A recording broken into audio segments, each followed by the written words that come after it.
আমাদের এই সরকার পরিবর্তনের সাথে সাথে কিন্তু সবার আগে ধ্যান দিল আমাদের বর্ডার লাইনে, বর্ডারটাকে সেভ করার। এটা কি কোনো একটা স্ট্র্যাটেজি ওয়াইজ হচ্ছে নাকি? একদম স্ট্র্যাটেজি হচ্ছে, কারণ বাংলাদেশের সঙ্গে ইন্ডিয়ার বর্ডারটা কোনো হাইলটি বা ইয়ে নয়, পিস মানে সমতল বর্ডার।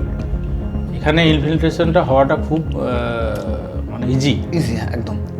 এবার কি হচ্ছে, বাংলাদেশ আমাদের পশ্চিমবাংলাটা ইউজ করছে, কেন ভাষাটাও প্রায় এক।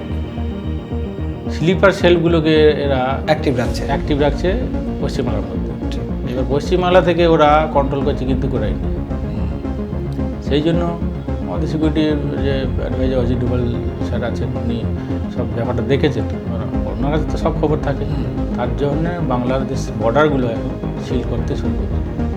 এবার যতক্ষণ পর্যন্ত ভেতরের জিনিস ঠিক না করতে পারবো, বাইরের সঙ্গে কী লড়বো? আগে নিজের ঘরকে আমার যদি ভেতরে স্লিপার সেল অ্যাক্টিভ থাকে, তাহলে পরে আমি বাইরে থেকে লড়বো, আর স্লিপার সেল তো ভেতরে কাজ করে দেবে।